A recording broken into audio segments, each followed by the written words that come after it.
The story starts with the main man, Makoto, narrating how the average MC gets isekai, which kind of proves the omnipresence of being a god in the 2D land. That said, the benevolent entity wasn't the force behind Makoto's reincarnation, it was the god Tsukuyomi. Tsukuyomi explains to our boy the reason his time has come was due to his parents being from another world. So, to pay for the reverse isekai, they have to offer something dear to them, which in this case is Makoto. Before disappearing, Tsukuyomi, being the best bro you could wish for, assures Makoto that he has gotten rid of the beloved culture collections he used to study and given him all the powers he can give. Then, our boy meets the other world's goddess, who deems Makoto too ugly and banishes him to her world, a wasteland infested with non-humans and monsters, giving him only the ability to understand all languages. Tsukuyomi intervenes, explaining that in Japan, Makoto's abilities were restricted by modern life, but in the new world, he is quite powerful and free to do whatever he pleases, especially after the goddess stripped him of his hero title. Hence, he has absolute freedom to pursue what he wants. Tsukuyomi bids his boy farewell, wishing they meet again.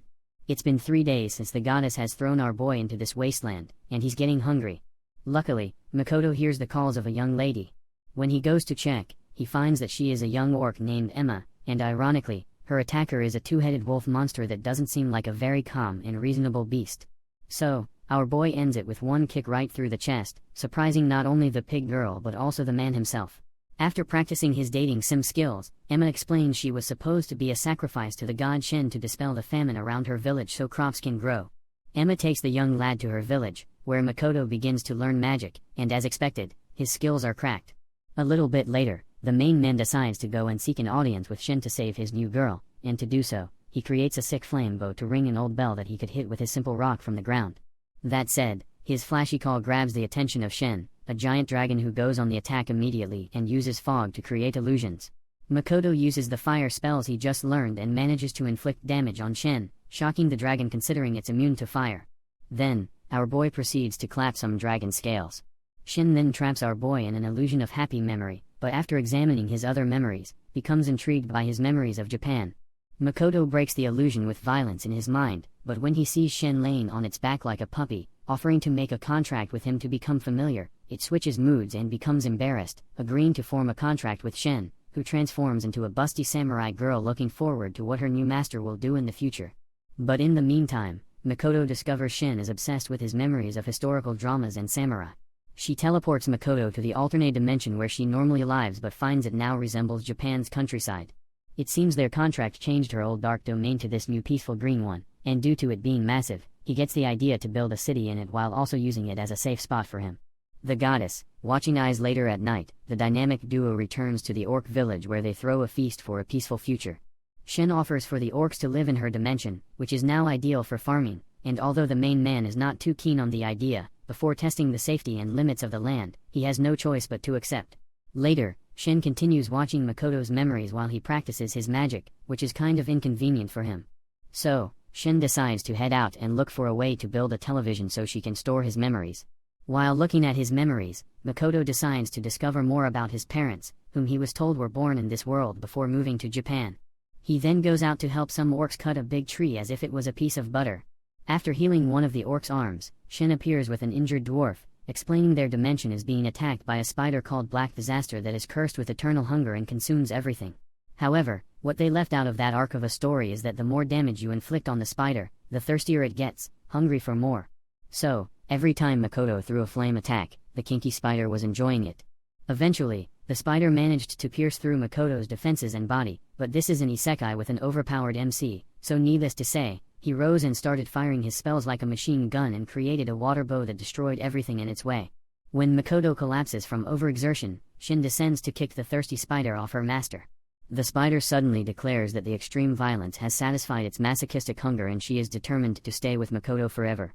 Shin suggests the spider also form a contract with Makoto to gain a human form so it can stay by his side without any inconveniences, and she agrees, starting the ritual despite Makoto being unconscious. Makoto awakens and finds his wounds all healed up, as well as a new similarly busty female servant who makes him slightly nervous. Turns out, he had healed with the help of Emma and his loyal samurai wannabe, but Makoto is more interested in who the frick is this hot dark lady next to him. So, she introduces herself as his new servant, telling him, "I'm the spider, and this is my human form, after our contract," to which he looks very worried about, "and we would too, seeing how hungry this mommy looks. Shin then arrives along with the dwarf, whose name is Baron, an elder dwarf capable of crafting top-tier artifacts that can be considered sacred. Waifu number 1 suggests the dwarves move in, which Makoto accepts immediately, but then she steps in demanding in return the dwarves swear loyalty to Makoto, provide weapons, help build the city, and pay taxes in the future. Baron contemplates if the other elders will agree, so Shin hands him some of her scales, which are considered rare and great in crafting stuff. With that matter settled, Makoto heads out of the domain to look for any nearby human settlements, which he spots from atop the cliff. Unfortunately for him, Shin arrives and requests our boy to head back inside the domain for an urgent matter. Turns out, she and the spider wanted to be given personal names.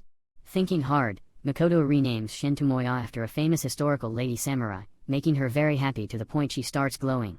She explains that giving them names increases their powers, and that certain names increase power even more, but she doesn't care about it as she wants to be given a name Makoto fancies. Likewise, the spider wants a name he likes, so he names her Mio in Japanese, which means zero and water, Makoto's most preferred element, making her very happy. Later, Makoto discovers while he was unconscious, Tomoya and Mio went recruiting, and his village is now populated by orcs, dwarves, mist lizards, and alka spiders. The new residents choose to address Makoto as the young master, and they all swear loyalty to serve him. But before welcoming everyone and telling them they are free to do what they want and where they live as long as they don't fight each other, Makoto awkwardly leaves. He returns to the normal world and notices the noise at bay when he goes to say hi. She screams in fear and runs away, thinking she ran away because he's too horrendous to look at. Makoto heads to the human village only to be attacked on sight, making him more depressed. However, back in the domain, Tomoya explains they did not fear him because of his looks but due to his magical aura being so strong. The humans probably mistook him for a demon lord. Thus, Makoto spends months learning the human language and has the dwarves craft items to suppress his aura. Soon after, he enters the human village posing as a merchant along with his lovely harem, and they register an adventurers guild. While Temu and Mio break records by being 4 times as powerful as the next strongest adventurer, Makoto, due to his suppressed aura, ranks level 1, weaker than a child, promoting the ridicule of the other adventurers. Now, resting in their room, Makoto notes the price of commodities is unusually high and that people have been following them since they entered. Hence, he leaves Tomoya behind to look after their wagon, which proves to be a wise decision as several ninjas attack the wagon when Makoto goes to buy food with Mio. On their way back, the couple gets approached by a young girl called Renan. She tells them her sister Toa disappeared and starts crying out loud, while a shady guy with a nice haircut spies on them from afar. Meanwhile, Tomoya confronts the thieves. She kicks the first guy, breaking his ribs, something the other guys wished had happened to them as she leaped behind them, cutting their dunes in half, not knowing her power limitations. Seeing this, the 4th ninja freaks out and flees, but Tomoya swoops from behind and knocks him out. Now in the hotel, Rina hands Makoto a sketch of Toa, her sister, shocking the main man. The next morning, Mio enters the young master's room after cleaning the mess Tomoya did. She notices a serious look on the outgoing, carefree Makoto's face. While looking for the thief's memories, finding the location of the young girl's sister, he then asks Mio and Tomoya to retrieve her. Although Mio rejects at first, she and Tomoya change their minds when they see that serious look again. Turns out, the lady in the sketch resembles a girl named Hasegawa he knew in Japan. She was also the same chick Makoto saw in his happy fantasy when Tomoya put him under an illusion earlier. But enough with old memories, back to the action. Mio and Tomoya locate Toa and her captor, Mills, the current strongest adventurer.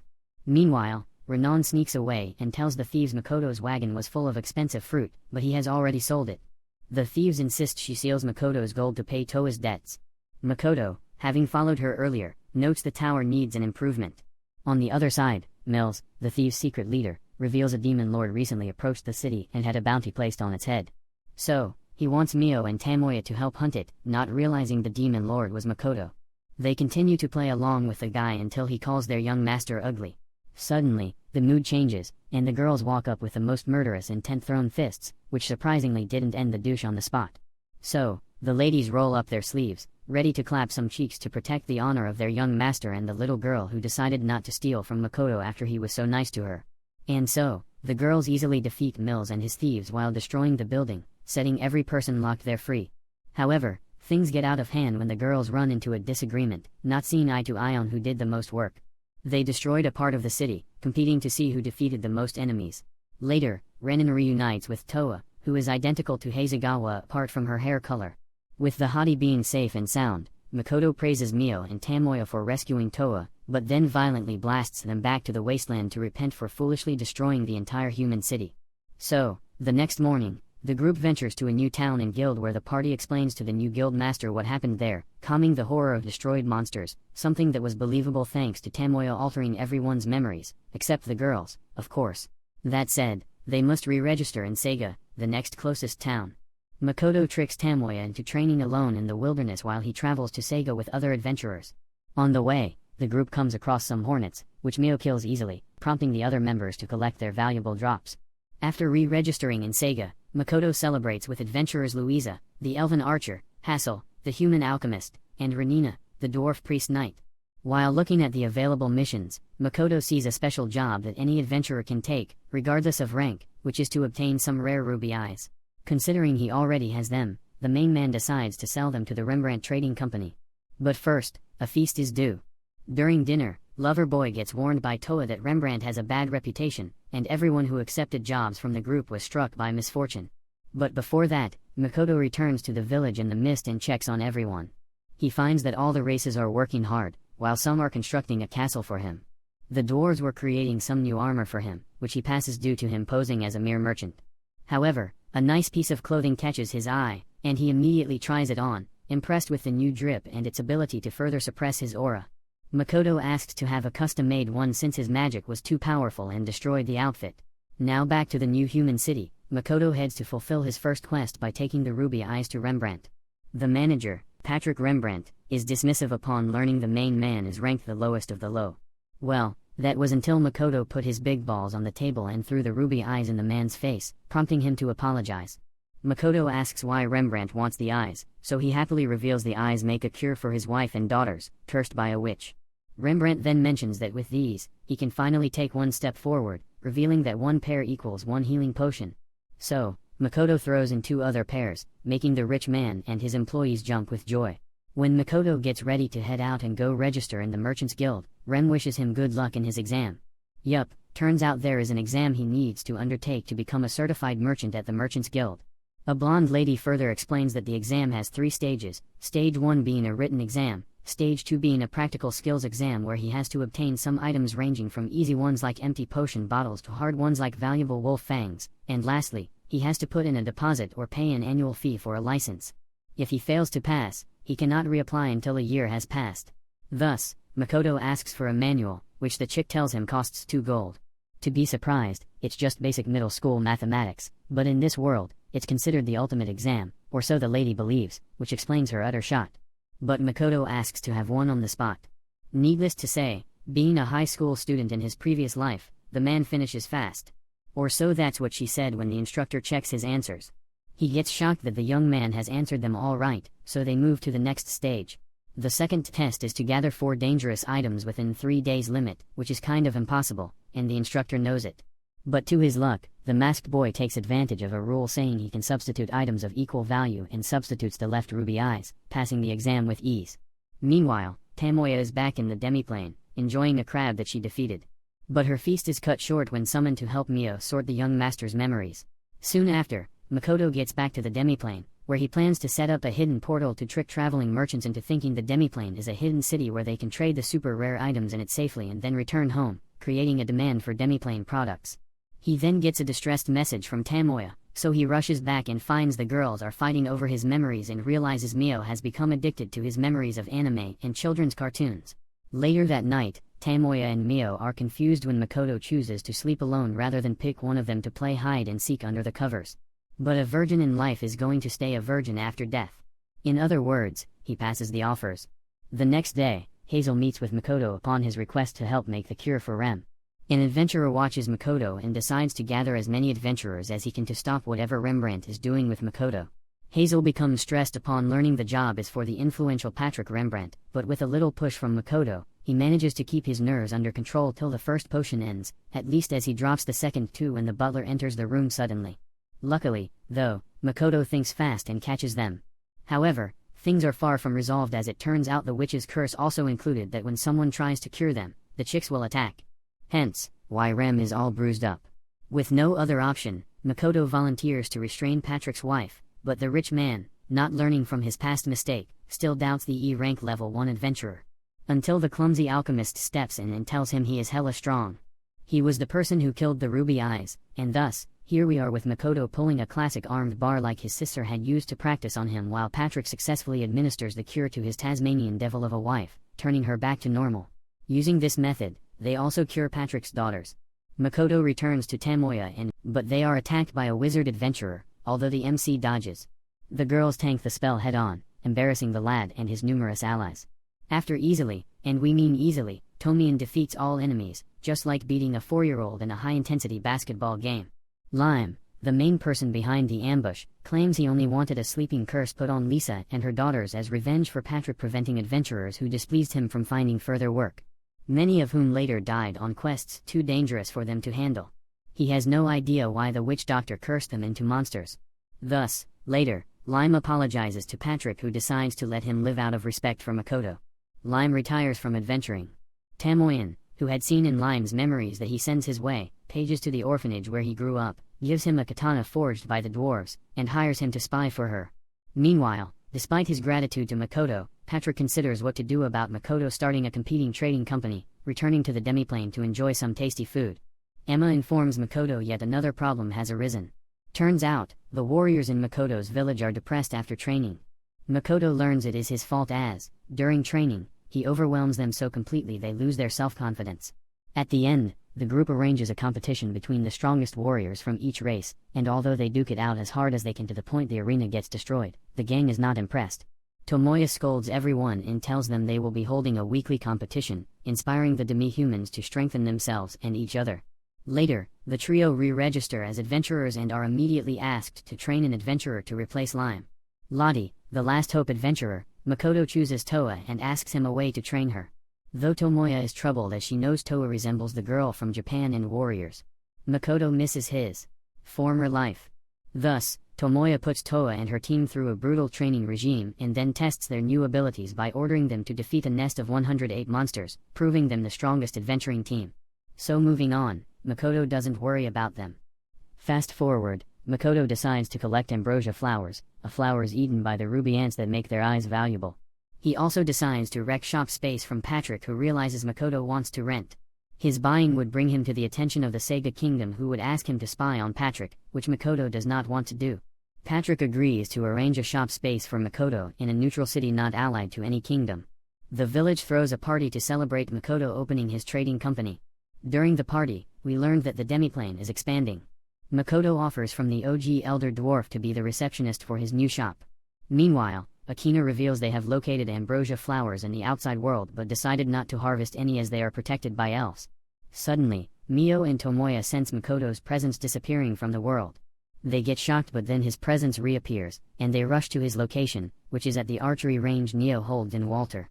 Moya explains that he had died repeatedly training.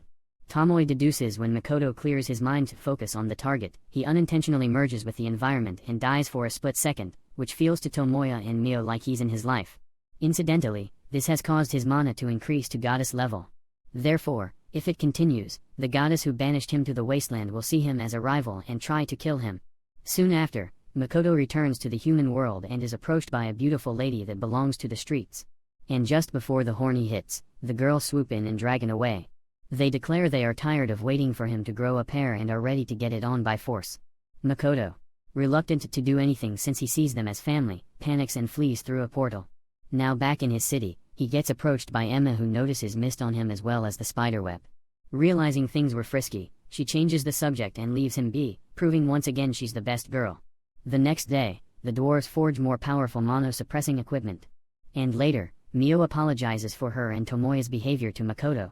Invites her to help negotiate with the elves while strolling hand in hand.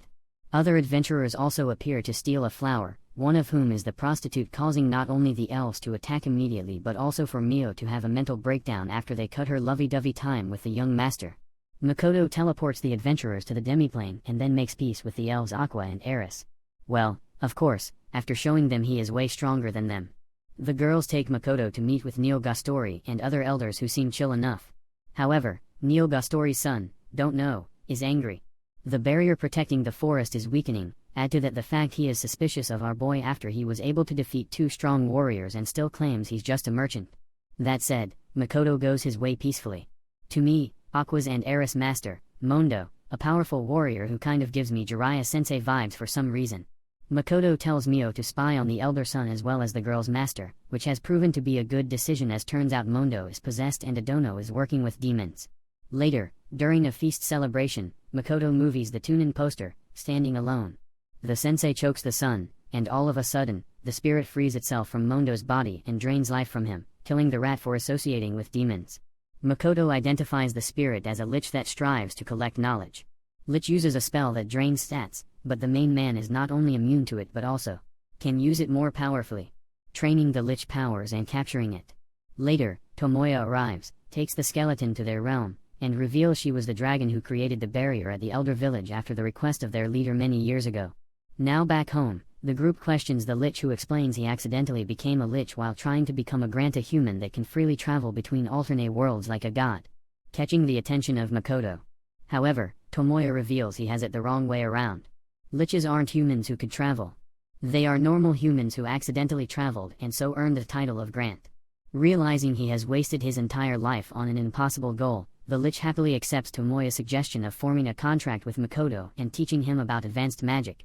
Meanwhile, the adventurers decide to escape the demiplane and steal some valuable stuff that they were already being promised. Only because the humans are entitled little ducks who see being handed such valuable goods from demi-humans as an insult. Thus, after forming a contract that returns the lich to his young attractive form, a magical explosion occurs in the village, causing Tomoya to collapse. Makoto rushes to the explosion area where they find bodies blown away. Luckily, with the help of his new servant, Makoto was able to heal the injured. While inspecting the area, investigator Mako realizes the explosion forced open the portal to the outside world. Examining the memory fragments of the prostitute, Makoto sees that she and her comrades attempted to steal magical items. And when guards intervened, one of the rings full of Makoto's magic exploded, killing Tomoya's child fragment and an orc. Seeing the lack of empathy towards the innocent creatures, Makoto decides to man up and follow Queen Bee, surrounding her with mist to the point she only can see his cold face filled with rage. He first cuts the arrogant BH arms off and then kneels for her to take a close look at his face before coolly shoving the knife in her neck in revenge. The next day, the demiplane holds a funeral to honor the fallen souls. After it, Makavado learns from Lich, now named Shiki, he was able to see the prostitute's memories because memory viewing is one of Tomoya's powers. A sign they trust each other implicitly. Though this makes Mio jealous. Anyways, not wanting this, to be repeated, Makoto orders a wall to be constructed so that any adventurers who visit the demiplane to trade are kept separate from the village. Soon after, Makoto visits Patrick, who has arranged Makoto's shop space in the neutral town of Rotsgard Academy. Makoto hopes to visit the academy to learn more about the world, the goddess, and humans. As he may be gone for a considerable time, he takes with him only Shiki and gives Mio and Tomoya some more memories as gifts. When they prepare to teleport, the goddess suddenly locates Makoto and tampers with his teleportation, sending him to a distant battlefield where two demon warriors attack him and sever two of his fingers. The two reveal they're Sophia Bulger and Mitsurugi, the strongest adventurer in the world and the superior dragon she became famous for supposedly killing. They explain they may have joined the demon army to destroy humanity and the goddess. Yet they are not interested in hearing the main man's explanation of how he got here or why he descended with the goddess's gold color, even though he claims he is not associated with her, leaving Makoto with no choice but to fight. He first removes one ring, increasing his power level, to start blasting these ducks with a flaming arrow as well as a water arrow. The brute chick sneaks and swings her giant sword at point blank, with no way to dodge. Makoto uses his trusty little bow dagger to block the attack, causing her sword to break, shocking the chick, the little boy, and the man himself with how powerful this dwarven tech is. Now with no sword to fight, the chick pulls a dirty move, bringing the man's face to her bosom to then take him on a ride through the air and drop him on pointy pillars. Makoto, not taking this disrespect lightly, clears his path and removes all his mana-suppressing equipment, overwhelming all the troops on land. Furthermore, while falling, Makoto manages to teleport away, leaving the losers alive as they swear revenge if he is still alive. On the other end, Patrick receives word of the army's destruction from a powerful mage, but doesn't realize it was Makoto as the letter says the mage was dressed in red, and our boy only rocks blue drip in his day-to-day life. Back in the demiplane, Shiki believes the goddess used Makoto to destroy the army and maybe watch them. However, what is important now is Tomoya's adorable new fragment. This cute pie is named Kamui. She was created using Makoto's mana from a discarded ring, which in a way makes her Tomoya's and Mako's daughter. For Mio, This is a furious fit, especially after Tomoya calls Makoto Papa. The series ends on a high note with Makoto finally opening a shop, which is an instant success. He also learns that after his teleportation incident, the demon and human armies did massive damage to each other, and that 2 other goddesses summoned heroes to pardon the battle. The village throws a feast to celebrate Makoto's shop, and he decides his future looks bright. The end. If we remember right, Season 2 is in the works.